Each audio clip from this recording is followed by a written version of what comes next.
Our house is so gloomy because someone sleeps all day. It's really troublesome because she can't even take care of herself, let alone do the housework. I wonder how long she plans to just lie there. Whenever they see me, my mother-in-law and sister-in-law always complain. Seriously, having a daughter-in-law who does nothing is the same as not having one at all. There's no point in having such a wife, my father-in-law added, expressing his dissatisfaction. I, Hillary Brown, am 32 years old. It's been 5 years since I got married. My father passed away due to an illness when I was in high school, and my mother passed away right after I got married. Ever since I was young, I loved drawing and have been aspiring to become a picture book author. After graduating from high school, I went to a design school and then worked as an illustrator at a small design firm. My husband works at an advertising agency, and our meeting was initiated when he came to my company to request character design. After dating for 2 years, we got married and started living with his parents and sister. Becoming a freelancer upon marriage, I could work from home. I tried my best to be an excellent wife by dedicating myself to house chores. My mother-in-law didn't care much for housework and left it all to me, which made it relatively easy for me.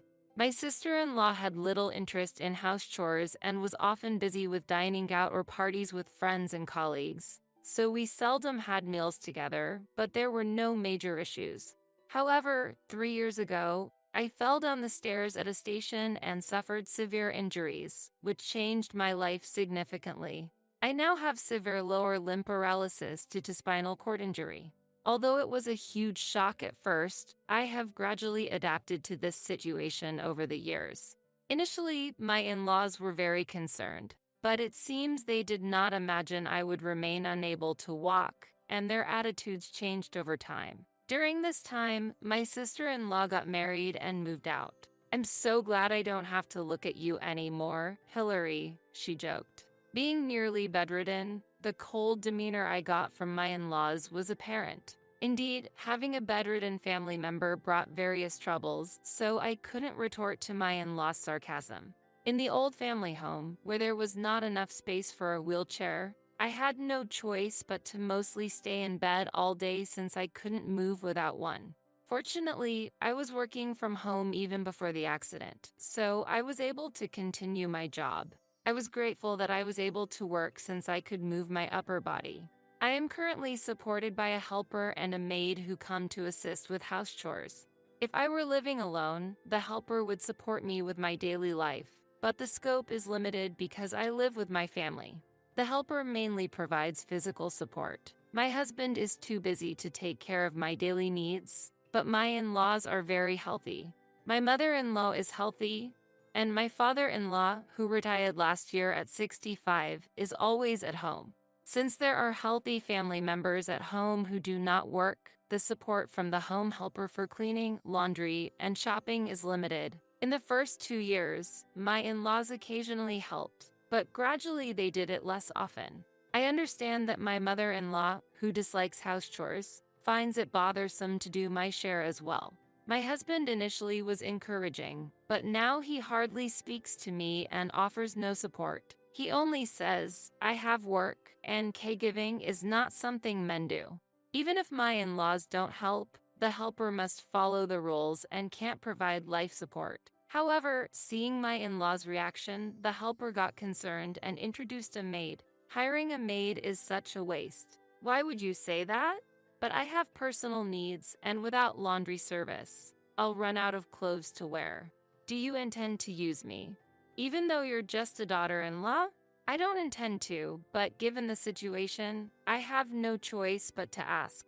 When I conveyed this, my in-laws looked at me with annoyance. Really, you are a nuisance. We can't afford this in our house. I'll manage that myself. I was once again grateful that I could continue working. And so the maid came. The maid, Sarah, was a 52-year-old woman who lost her husband early and had no children. She somehow reminded me of my deceased mother. She was a warm person who cared with all her heart, and I am truly grateful. Now, the only people I could talk to were not my family, but Sarah and the helper. When Sarah visited, My in-laws immediately tried to ask her to do their errands as well. Can you also take care of our laundry and cleaning? I can't do that. What? Aren't you a maid? What are you here for? If you want that service, it will incur additional charges. Will you pay for it?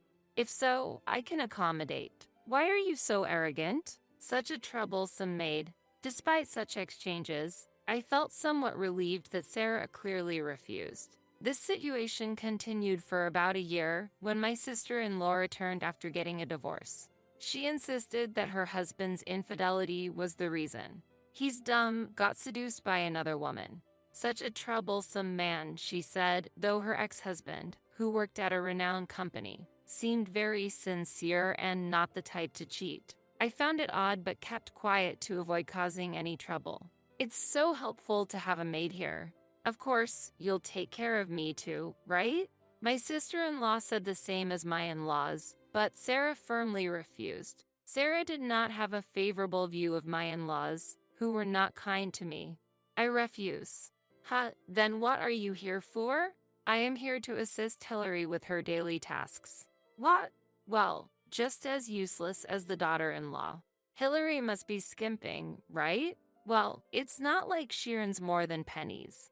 She's a failure who can't even take care of herself, and that's why I have no choice but to rely on the maid. You and your mother can take care of yourselves, right? When I counted like this, they fell silent, but the sarcasm from my in-laws got worse when my sister-in-law returned. A bedridden wife is just a nuisance. Now that Megan is back, the house feels too small with you here.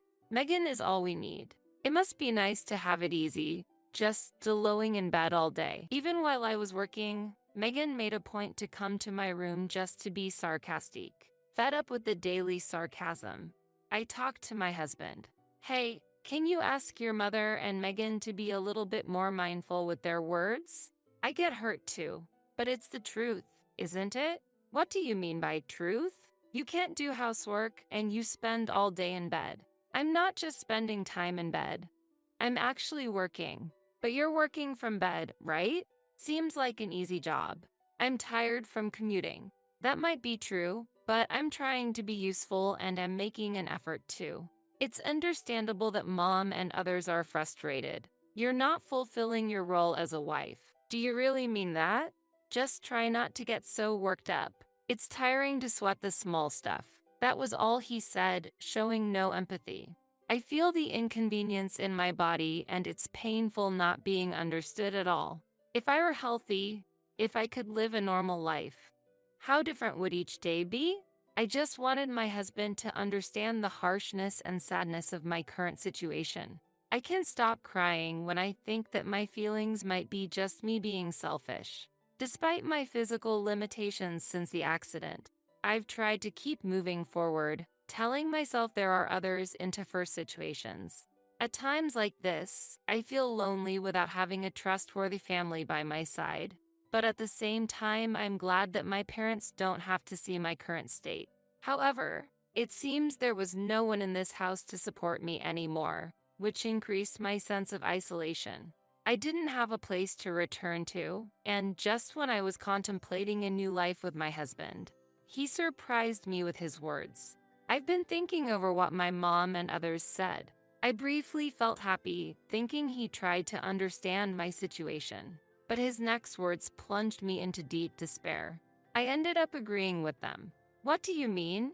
I think it's better to find a younger, healthier wife. What? I still want kids, but with you. It'll be difficult now. It felt like a blow to the head. I couldn't believe my own husband would say this. I realized I couldn't expect anything more from him. He kept talking, but I couldn't hear a thing. However, I understood that my husband wanted a divorce. You're truly useless, just like a big piece of trash. You might be paying for the maid, but your salary isn't much, so there's hardly anything left after paying her. You're just baggage, a parasite in our house. That's true. The helper costs money too. A money-eating parasite should just leave. Disdained by my husband and his family, there was no reason for me to stay. Even without a home to return to, I decided it would be fine as long as I found a new place to live. Maybe I'll move out. With Sarah's help, I began looking for a new place. Sarah was supportive, and it was convenient to handle the procedures online. Once everything was prepared, I handed the completed divorce papers to my husband. "You finally decided, but don't resent me. Blame your condition. I understand, but are you really okay with this? With me leaving? Of course. I'll find someone more suitable. Everyone says I can find a better wife. Will your life be okay? Don't worry. There's Dad's retirement money, and Megan got a good settlement from the divorce. We won't have financial issues for a while, so I don't need to rely on you anymore. All right, do as you wish." My husband seemed oblivious to reality, but I didn't speak further and left my in-laws' house. There was a silver lining. Living alone meant the helper could now support me with daily living activities. She helped with cleaning, laundry, and shopping, which was a great relief. Sarah continued to support me as well. She used to be a career woman at a large corporation, skilled in computer use. She left her job after getting married, tired of the bustling corporate life. It's been 20 years now. Sarah laughed as she spoke, but her past experiences seemed to empower her to stand up to my in-laws. Now, she's more of a coordinator for my work than a maid, and her support is indispensable. She's happy to help, which is a great relief. Moreover, my new apartment was barrier-free, suitable for wheelchair users, allowing me to move independently. The kitchen was spacious, enabling me to cook on my own. As I was getting used to the new days, persistent calls from my mother-in-law began. However, I decided not to talk to her anymore and ignored all her calls. With Sarah's help, I was able to focus on my work without worrying about my in-laws' criticism, which significantly advanced my work progress. My work increased so much that I didn't have time to deal with my mother-in-law. A year later, the contacts from my mother-in-law became less frequent, but they still occurred. As my life had stabilized, I decided to answer the phone when she called. "Hello, you finally picked up the phone. Why have you been ignoring me?" "I was worried because you never answered. I thought something might have happened." I was addressed in a tone softer than I had ever heard before. During our time living together, she never showed concern for me. I felt she was probably overwhelmed by reality and at a loss. I wondered about the kind of life she imagined I had been leading this past year. "I'm sorry if I caused you any concern. I am very well and living my days peacefully, so please don't worry." "That's a relief, but there's something I want to ask." "What is it?" "Won't you consider living with us again, like before?" "Me? I was once considered just a nuisance, a parasite. Living with me again, there wouldn't be any benefit for you. I've had a change of heart. I can't abandon someone with physical limitations like you. We'll take care of you from now on so you don't have to worry." "No, thank you. Living alone, the helper provides daily support. I can ask for help with cleaning, laundry, shopping, and Sarah assists me with my work, so I have no worries." "I wanted to ask about your work. Is it true that you were earning more than Ted?" "Yes, it's true. But it seems Ted had forgotten that by the time we divorced." "Hillary, Ted told me you were making $15,000 a month. My salary supported the household expenses at my in-laws. Initially, my in-laws helped due to my physical limitations, and this coincided with a decrease in my husband's income due to his company's poor performance. Fortunately, my income increased. That's why I brought it up with my husband. At first, he said, 'I'm sorry,' and asked me to keep the decrease in his income a secret to not worry his parents. However, after nearly 3 years, it seemed he had forgotten that I was the one making the payments. When we divorced, I deliberately didn't mention his income. Moreover, I knew that my sister-in-law's divorce wasn't due to her husband's infidelity but her own, which the brother-in-law had informed me about. I learned that she had taken money without permission and lied about receiving compensation. Her husband said he would ensure she returned the money and would claim compensation. I decided to divorce before my in-laws could learn about this fact. When I revealed the truth to my mother-in-law, she was speechless for a while. Ted became obsessed with a woman he met at a nightclub and ended up in debt. That was the reason for the divorce, I suppose. Perhaps you were hoping for that woman's income? That's not true. They weren't in a relationship. He was just one of her customers. That might be the case. Did you know about this? Yes, I knew everything. Why didn't you tell me? Did you also know that Ted's company was in trouble? Of course, I knew that too. To know all that and say nothing. How cruel. According to my former mother-in-law, my sister-in-law eloped with her affair partner but was eventually abandoned and returned with a significant debt. My ex-husband's company went bankrupt 6 months ago, and though he's job hunting, he claims nothing suits him and is currently unemployed. I heard he's lost confidence and has shut himself away. My husband's retirement fund also got exhausted because the children moved back in. On top of that, there's still debt remaining. Is that so? I think everything will work out if you come back. I can't understand that at all. I couldn't grasp what she meant by working out and why she would say such a thing after driving me away. I never expected things to change so much in just a year. It was quite fast, wasn't it? My ex-husband probably never imagined his company would actually go bankrupt. Given his lack of attention to anything, it was predictable. My mother-in-law pleaded in tears. If I had known, I wouldn't have chosen to let go of you, but it was too late now. All she talked about was financial worries. They only thought about their own lives. My sister-in-law didn't seem motivated to find a job and kept gaining weight as she just ate and slept. We had to sell the house to pay off the children's debts. The family home was old and not worth much, and after deducting demolition costs, it didn't amount to much. Now they're living cramped in a small apartment, in a dire situation. My former in-laws are exhausted, working part-time jobs from morning till evening, or so I heard her crying over the phone. Because you didn't pick up the phone, we ended up in this situation. If we had been able to contact you before selling the house, what do you think would have happened? If you had known, you would have helped, right? You lived in that house too, so you must have had some attachment to it. That's not true, though. What?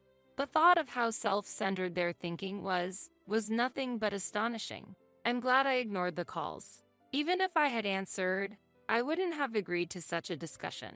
So, Ted and Megan are all depending on you, Debbie, and your husband now. Hillary, please come back. We have no one to rely on but you now. I'm sorry, but I am a stranger now and can't help you. Don't say that. We know how terrible we were in the past. We apologize. Let's build a barrier-free house with your money and live together. I couldn't understand how she could make such a proposal. It made my head hurt. I had to make things clear and end this conversation. I refuse. I answered your call today because I had something to tell you. What is it? I intend to claim damages from you. Why should we pay you damages? Ted didn't have an affair with the lady from the nightclub. He was just a customer. Not for the affair, but for the mental anguish caused by the verbal abuse from you. What?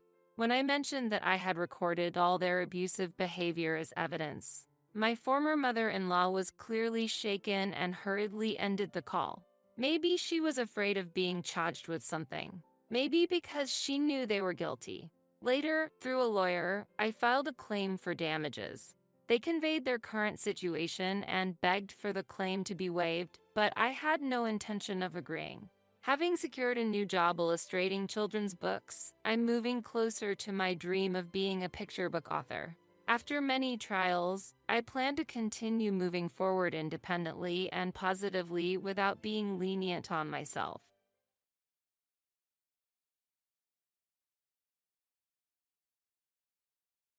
I'm a little shocked that you would criticize my mother-in-law.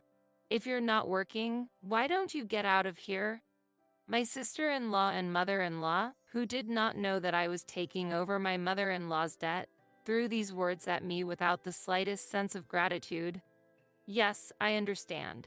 But it's up to you guys from now on. The day I packed my bags, they realized a fact I had been hiding and put their heads together. My name is Emma. I am 32 years old, a busy career woman working in an office in the city.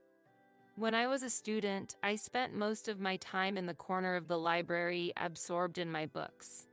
After I got a job, I was buried under a mountain of work and forgot to take time for myself.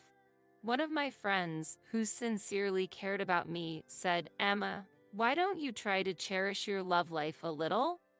And she organized a group blind date for me. Then, a man whose eyes met mine was John, who worked in a building in the city center. He is a fresh salaryman working in a building in the city center.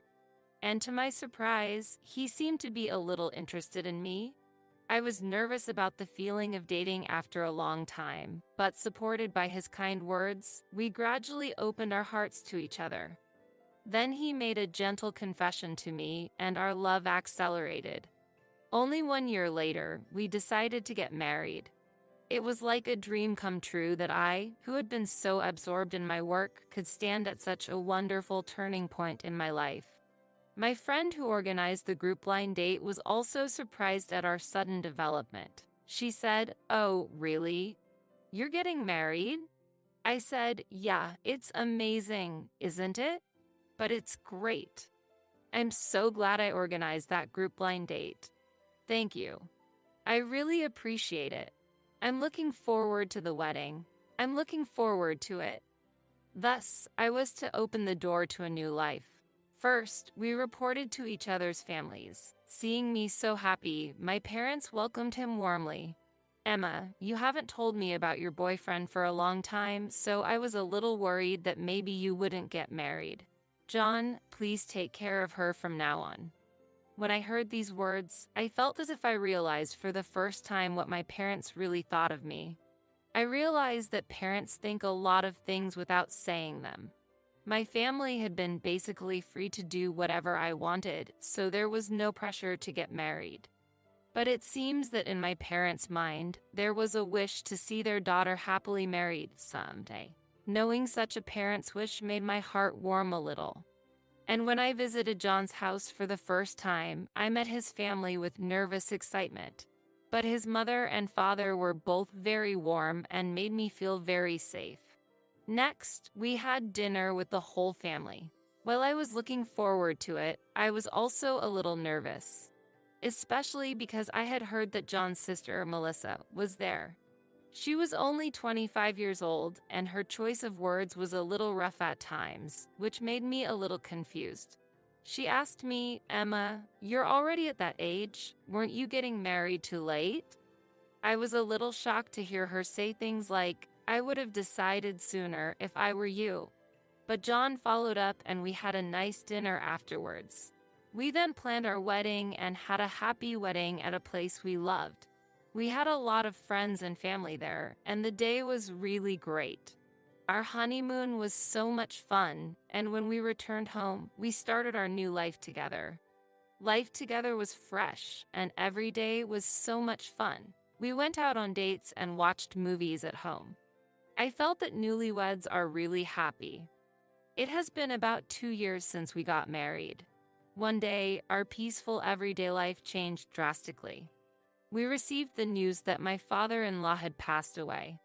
Of course, I knew he had health problems, but I had not expected him to pass away so soon. My husband and I were deeply saddened by this sudden news. My mother-in-law's grief was especially deep, and I could feel her emotions as I looked at her. But our surprise was compounded by what we subsequently found out. In fact, my mother-in-law was in deep debt. It was apparently due to the fact that she had been cheated by some unscrupulous person and lost a large sum of money. When we learned of this fact, we could only gape. My husband, with his usual gentle nature, said he wanted to help her somehow. So, we decided to use our shared savings to reduce my mother-in-law's debt as much as possible. I thought it would be too hard for her to bear that heavy debt alone after my father-in-law's death. However, my mother-in-law's reaction was a little unexpected. She said something like, "If I am in trouble again, can I ask John for help?" My husband was a little surprised and replied, "That's a little." My mother-in-law said something positive, "But I'll find a way to get more money somehow." But my husband was worried. "I hope that's not gambling." We kept a watchful eye on my mother-in-law and were on the lookout for any trouble she might get herself into again. In the midst of all this, my husband was suddenly injured and had to be hospitalized. That event also became a big ordeal for my husband and me. Since every day was spent flitting back and forth from the hospital to take care of my husband, I never noticed any changes in my mother-in-law's daily routine. Then one day, after my husband was discharged from the hospital, I decided to pay a little visit to his parents' home. During our first reunion in a long time, I could sense that something had changed in the atmosphere. "Mom, long time no see." My husband greeted her with a smile, and my mother-in-law said, "John, you are getting better. Can you run again?" She smiled at him and said. While smiling at this exchange, my husband began to flip through my mother-in-law's bank book. To his surprise, the money in his mother-in-law's bank book, which we had accumulated after her previous debts had been repaid, was almost completely gone. "What's wrong with this bank book, Mother?" my husband exclaimed in surprise, to which his mother-in-law replied with a slightly embarrassed smile, "You know, I had tea with friends and found a nice little bag. And then I found myself in this mess." She laughed bitterly. With that one word, my husband and I froze in complete surprise. It was as if we had saved money for our mother-in-law's future, and she had spent it happily without a care in the world. My husband couldn't help but say, "Mom, you shouldn't spend it like this. Do you know how much we put our hearts into giving you money for your future?" He said something like that. Seeing my mother-in-law's remorse, we became truly concerned about her future. We suggested that she move in with us to support her life closer to us. When we broached the subject, my mother-in-law's eyes lit up with joy, and she gave up her house and moved into our apartment. Our new shared life together began, and my mother-in-law seemed to enjoy every day of it. The three of us laughed and talked around the table at every meal, and my mother-in-law volunteered to help with the housework, which made life surprisingly easy for both of us. Her upbeat mood was infectious, and our days became brighter and warmer. I said, "Mom, what would you like for lunch today?" I think I'll have udon." "That sounds good." Since I was working remotely, I was in a position to monitor how my mother-in-law spent her money. Since my husband and I, provided her living expenses and my husband managed my mother-in-law's account, there was supposed to be no worry about her spending excessive money. However, we kept a close eye on her, worried that she might spend the money in some way. These days continued, and in no time at all, 6 months passed. One afternoon, while we were relaxing in the living room, the intercom rang. We wondered who it was, and when I answered, I found my sister-in-law, Melissa, standing there. I said, "Melissa, it's been a while. Is my mother there?" I was a little surprised to hear her ask such a question without even saying hello, but I showed her into the living room. "Mom, it's been a while."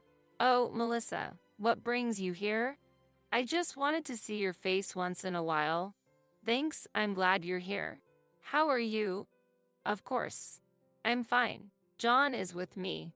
So, do you want to go to lunch with me?" "Sure, let's go." Melissa must have taken my mother-in-law to a restaurant or something. We decided to wait at home. When they came home in the evening, we looked at them and their faces changed. Then Melissa said, "Emma, you are tormenting my mother, aren't you?" I was surprised and could not understand what she was saying. My mother-in-law also looked at me sternly. My husband said, "What are you talking about? There is no way Emma would do such a thing." He immediately took my side, but Melissa would not budge. "John is being deceived too. Mom says she can't go outside and she hears Emma is saying things inside the house." We could only be amazed. Indeed, there were times when my mother-in-law would ask to go shopping and we would refuse because she would waste money. Also, my mom said you were taking her money. I had to admit that this statement surprised me. Did my mother-in-law think so, or did Melissa blow it that way? In any case, it seemed that Melissa and my mother-in-law had joined together in accusing me. "Now, what do you want from me?" I was about to feel like I was bewitched by a fox. What on earth did they want to tell me?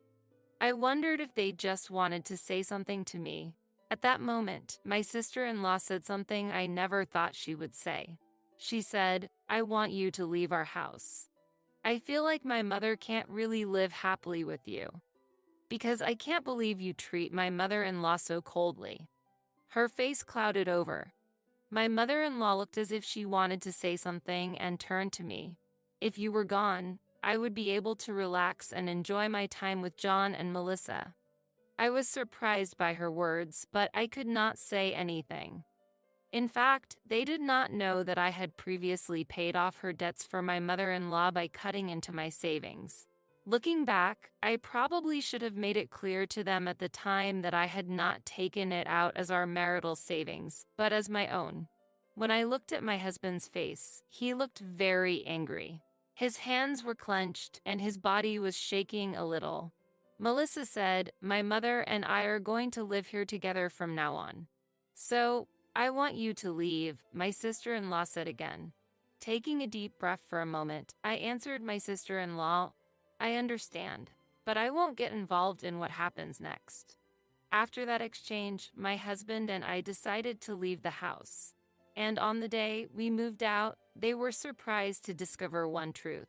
"Looks like you've made arrangements to move out right away after all." "Yes, I have something to tell Melissa." "Yes, what is it?"